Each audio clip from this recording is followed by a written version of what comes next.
kind of looked at that and I said, okay, this could be a great space to invest in. Then I started asking myself, well, why aren't the big firms investing here? We're keying on, the market. We're keying on the ability to compete. And then we're keying on the management and the team, right? And so we're trying to get a sense early on how this thing may look. And then we bring in our playbook, our governance playbook, to help us kind of solidify how we should do things moving forward. Reading Moneyball taught me a lot about business. So I would say that there's a great book called Guns, Germs, and Steel. Welcome back to the Raw Selection Private Equity Podcast. Joining us today is Javar Avery, president of Sun and Moon Capital, a private equity firm focused on acquiring companies with 1 million to 2 million of EBITDA, commonly referred to nowadays as microcap investing. We're going to jump into the pitfalls and opportunities of microcap investing, but also the reliance and absolute passion that Javar has for playbooks and implementing them into your business. Before we jump in, I just want to thank everyone who drops me a message, who reaches out of a LinkedIn, email, etc., and just says how great and how valuable the podcast has been for them. If there's anybody listening that hasn't already, please do give us a review on whatever platform you use. It just helps with the algorithms and pushing the podcast out there. But let's jump into the podcast. Javar, is this customary? If you could give us a 60 to 90 second breakdown of you, please. Sure. Yeah. So my name is Javar Avery. I am the president, CEO of Sun and Moon Capital. Based here in Dallas, originally from Virginia. And Sun and Moon Capital is essentially we call it micro cap investing company, where we go and buy smaller companies, typically 1 to 2 million of EBITDA. Our company consists of about 4 or 5 operating executives with about 30+ year track record in growing, running, and operating businesses. And and so we have originally we started more kind of independent sponsorish, and we're still in that phase as well. But now we are in the middle of raising our inaugural fund, and so that's a little bit about me. And I'll go kind of a little further. I'm married, beautiful wife, 4 children, while I'm embarking on this journey of raising a fund and doing this private equity business. And so life is pretty good. Enjoy a number of things. I coach my son's baseball team. Loved reading, learning, and growing, and just picked up playing the ukulele. Love learning new instruments. And so this is just a little bit about me, Sun and Moon Capital, and my background a little bit. Appreciate your insight. And man of many talents with learning different instruments as well as fathering 4 kids as well. So it sounds like as well as obviously running a private equity firm. What one mistake do you see private equity firms or portfolio companies making, and what actions would you suggest to correct them? We play in a small space, but I think this happens with some of the larger firms as well. And I've actually seen it as I talk with folks that are in that middle market space, right, that have $100 million funds. I think it's just a lack of rationale for doing the deal, right? I think a lot of firms, you begin to ask them, why do they do the deal? And there's no real rationale behind it, right? And when I say rationale, I'm just talking, is it M&A, roll-up strategy? Is it a product and service extension strategy? And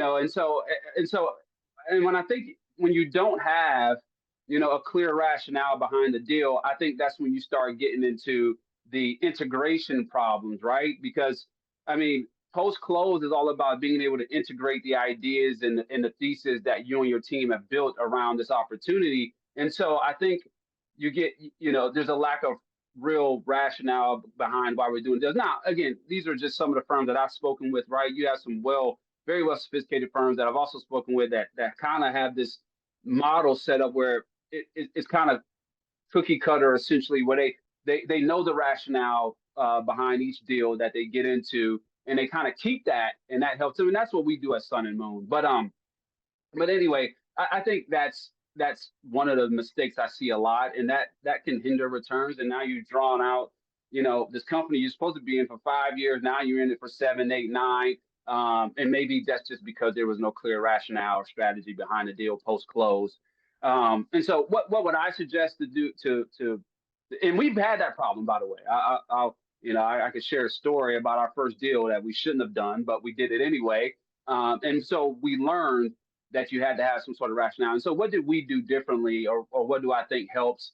A playbook, right? Just a playbook, not just, uh, and the playbook is a living document, right? Those are typically living documents, but some sort of playbook that says, this is how we do things. This is how we operate post close. This is what we do.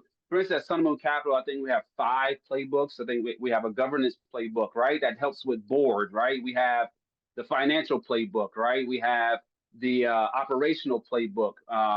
We have the commercial playbook, right? When we're talking sales and marketing, how are we going to improve the sales and marketing of this business? And so again, it's just a playbook that's living. It's a living document, but it gives you a clear kind of picture of, okay, where should we start, and then from there, it's about just integrating all that post close. So that's what I would say there. So you mentioned, if you're happy to share, your first deal, lack of rationale. Just talk us through what you mean in reference to that deal with the lack of rationale. So if I'm, Alex Rawlings of Raw Capital private equity firm, then I can be like, yeah, I get, yeah, we've done the same, we've missed out. What happened there with that first deal, if you're happy to share it? A couple of things. Number one, the due diligence process was horrible, right? We didn't have we have a tight one now, right? We have a very structured, tight due diligence process. So that was one. But there was I think this deal was more emotional, right? It was our first deal. We're like, okay, this is it. We're finally getting the deal done. And it became more of an emotional thing. And I learned at that point too, take the emotions out of investing, right? The writings were kind of on the wall that this wasn't the right deal at this moment of time. But again, emotions got involved. We didn't have any real rationale. We didn't have any real tight due diligence processes around this deal. All the stuff that we have now really comes from the failure of that deal, and not, it just didn't work like we thought it was going to work. And so when I say the rationale, I mean, there was no clear strategy. There was nothing was really clear. It was really a lot of emotions going on, and learn to take the emotions out of investing from that point. And now we have, structure and process that, it makes the deal, it helps us with the deal along the journeys from there on. So that's what I would say about that deal. And also we learned that was in the retail. It was a family owned. It was a restaurant, coffee sandwich. It was in that micro space. We also learned we don't like the restaurant business as well. So so it was a lot to learn in that deal. Oh, well, we certainly learn from our mistakes. One of the key values we have in the business here is that we make them, we learn from them, and then we share them internally so that no one else can make that. So I appreciate that that insight and that candidness. So you're, as a firm, you're focused on what's called the microcap world. You mentioned that's kind of 1 million, 2 million EBITDA. What made you choose that area to invest in? Well, a couple of things. Being part of a family, I've had, some family members in business, right? So, and they were just small, and just like my education, right? I said, wow, these companies don't know a lot, right? Which means that there could be a lot of value. But on the flip side, that means that there may be a lot more hand holding, right? And so what attracted me to that was just having an experience just with a smaller business, a business that a family member of mine was running. They didn't have the education background I had, so I could see things that were missing, right, in that business. And so that kind of sparked it into, hey, this is a sector that, could benefit from private equity, right? There's what we call in our business the K&E. There's a knowledge and network effect gap, right? There's a gap between knowledge and network with most of these smaller businesses. And so that's where our operating executives really come into play. And so once I kind of looked at that and I said, okay, this could be a great space to invest in, then I started asking myself, well, why aren't the big firms investing here, right? Because if it's all about returns, right? If that's one of the main things that you're trying to get returns, if the big firms can get 25, 30% up here and they can get them down here, why aren't they coming here? And that's when I realized, well, it's not a returns thing, right? There are a couple of, and I can share this with your viewers and listeners at some point, even with you. We have a white paper around this whole thing, this whole theme. And so we said, well, the returns can be generated. It's clear that the returns can be generated, but why aren't they coming here? Well, number one, the big companies, if they have $100 million, right, sitting in the bank, right, they need to deploy 4 million in chunks. They need to deploy it in chunks, right? They can't come to me. I can't come to them and say, hey, I need a million, million and a half. We tried that. It didn't work with the big firms, right? And so that's when we realized, okay, number one, there's too much capital sitting in their coffers. A million and a million and a half doesn't help, right? It just doesn't work for them. So that was one reason. And so we figured, okay, they can get the returns. Now we know that it's just, they got too much capital. They're flux with all this cash. So then we said, okay, what could be some other factors? Well, these small business owners, it requires a little more hands-on.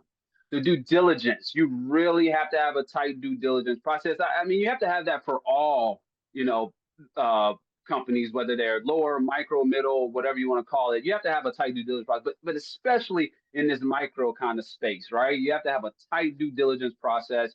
And so what I've learned was there was a little more hands-on, and if you're not willing to be more hands-on, you may lose out on this opportunity. And so one of our differentiators is that we're hands-on. Like we get in there, we get going with the owner, we get going with that company.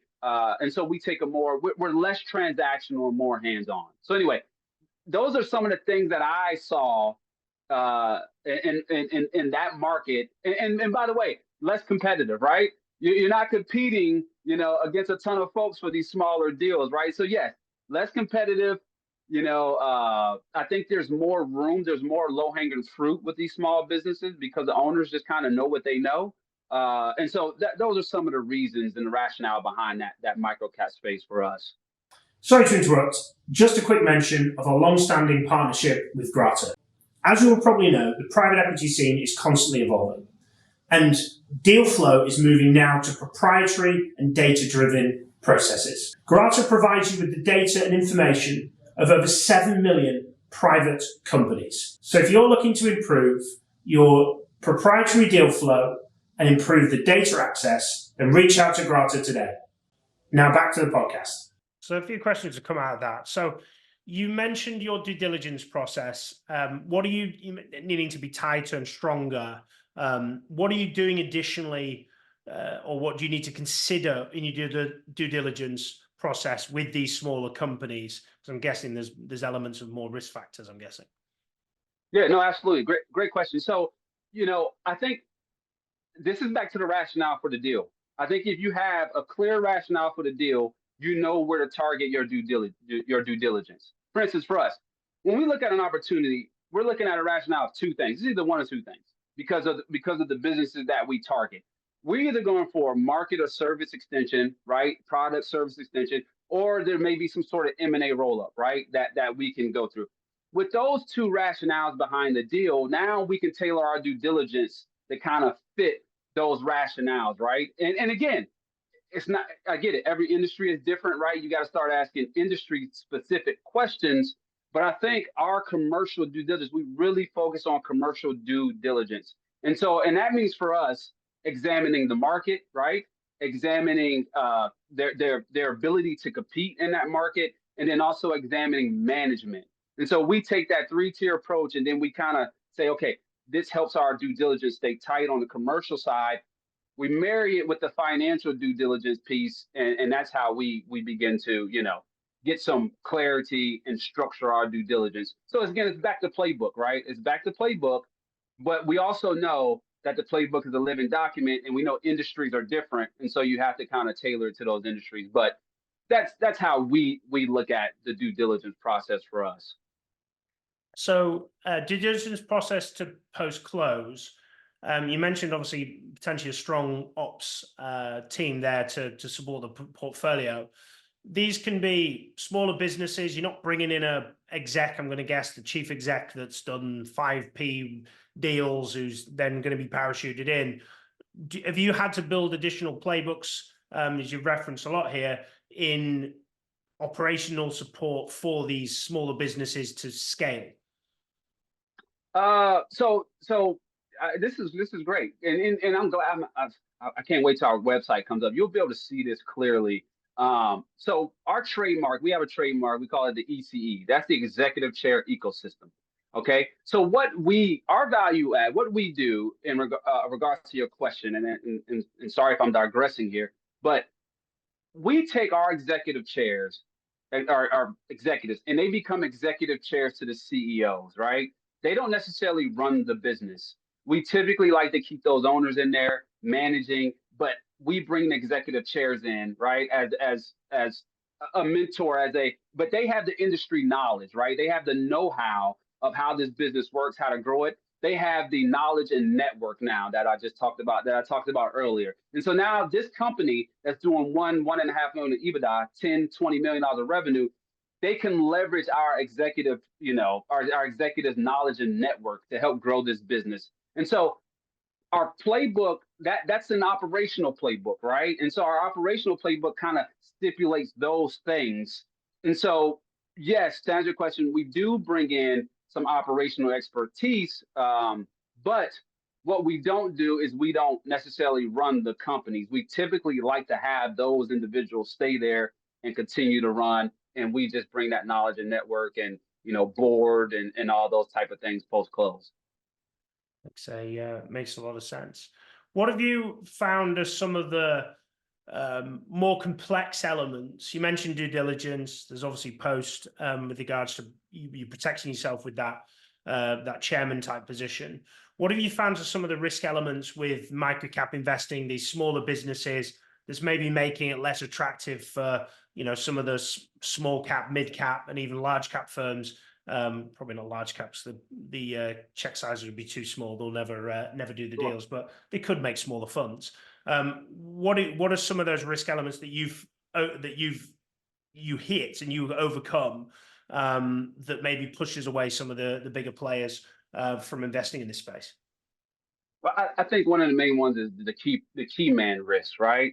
You're typically dealing with an owner that has all the relationships, that has all the contacts, right? And so I think one of the things is just that key person risk, right? Which is why we structure our deals in a way that keeps them a little skin in the game, right? We try to keep them in the game as long as we can. And I get it. A lot of these baby boomers are just looking to retire. And so it's that's one of the main elements and components of risk that we take a lot of time analyzing and trying to overcome to get comfortable with our investors around this opportunity, right? I think from there, other than that, some of them may have some concentration, but some of them may not. I mean, it all depends there. Again, that's back to the key person sometimes, right? If there is some concentration, how tied is it? How tied is that key person to that concentration? But the way you overcome that, right? How do you overcome that, right? I think one of the first things you need to make money on is your price, right? Your valuation, right? And the way you do that are a number of ways. Like you have to factor in some sort of illiquidity discount. You have to factor in some sort of key person discount if it exists, and you have to be transparent about that with the current owner, right? When he sees a valuation that's below what he thinks it should be, you have to be okay with expressing that to management. And so I think those are a couple of ways we try to overcome those things. It doesn't always work. As we know, not everything, that we plan works, but those are some of the ways we try to get around it and overcome it. So Raw Selection is built on completing the difficult searches, the searches that the big strat firms have struggled with, and we've built our track record and our basis on working with lower and middle market private equity firms across Europe and North America on the searches for the firm and for the portfolio companies that other firms have been incapable of completing. So if you're exploring a new opportunity, either within a private equity firm or a portfolio C-suite executive in a peer-backed setting, please do reach out to us at Raw Selection. We'd love to support you in securing your next role within the private equity industry. Alongside the podcast, we're passionate about giving back to the industry and giving people information that they can run and utilize. One thing we do regularly every year is we run salary reports on accurate and live data of people that we've interviewed and people that have shared their information with us. So if you're looking to compare your current compensation or your compensation for your next hire in your private equity firm or portfolio company, then please check out our YouTube channel and see the playlist of salary surveys. When you mentioned, interesting, the key man element, which in these size businesses, there will be one individual, will be multiple individuals, there will be one main person, usually the owner, that everything centers around if they're still active within the business. How do you protect the organization? In fact, not how do you protect, how do you begin to differentiate that and begin to push responsibility out to other people, diversify that reliance on the owner? And what's some of the steps that you have to take in order to protect yourself against, losing the key man? Got it. So I know this it keeps sounding redundant, but I think we're getting to why a playbook is so important, right? That's what we're getting to, right? So our governance playbook helps us with that. Now, again, not everything works out the same, but even in our due diligence process, when I talked about what are the three things that we are really keying on, we're keying on, the market, we're keying on the ability to compete, and then we're keying on the management and the team, right? And so we're trying to get a sense early on how this thing may look. And then we bring in our playbook, our governance playbook, to help us kind of solidify how we should do things moving forward. Now, as far as protection goes, I'm not going to say anything that people don't know, but employment agreements, right? Those are some of the things you try to do to protect you. But I think one of the main things is skin in the game, right? For us, we don't buy out 100%. We just won't do it, right? And so having that owner with some skin in the game, taking some chips off the table, but leaving some on, that tends to help a little. They're getting a big payday, so they can just jump ship and go, right? If they want. But we typically try to do that. And by the way, a lot of these smaller companies, right? They've got employees that have been there 30 plus years. These employees are dear to them, right? They really have, they're really, even though they're exiting, right? They have this sense of, I can't let these folks down. And they don't want to work with a group that's going to come in and just kind of gut the whole thing, right? And so I think there's an emotional, psychological piece to it. I think there are, management, employment agreements that can help you there. But and I also think the skin in the game kind of helps a little bit, just keeping some chips on the table. But it all goes back to the playbooks. That's why I think playbooks are really so important. So. Yeah, I agree. We create as many as we can in the business here.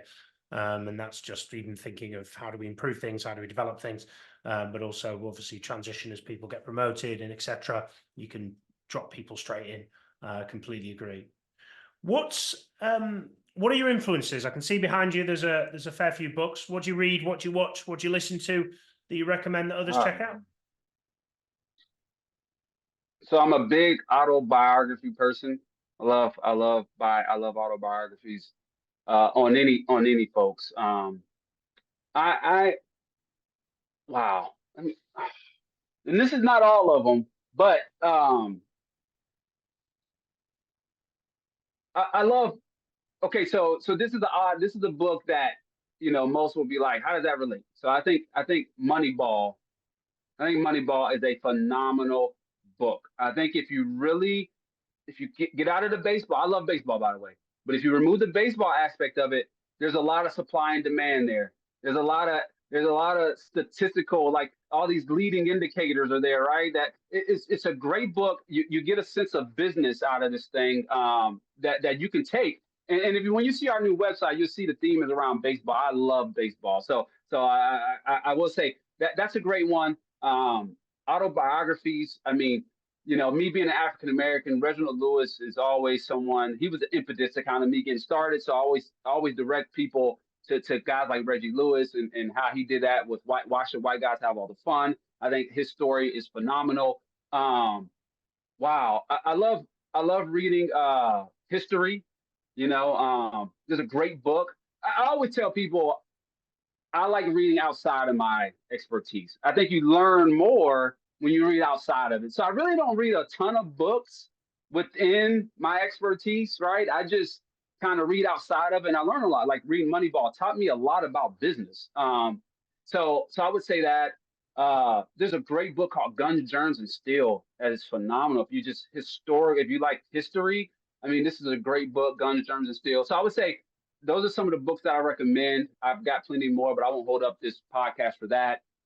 Influences, guys like Reggie Lewis, Schwartzman. He's an influence. Although he's high level, he's an influence. His book was great, by the way. I can't remember what it's called.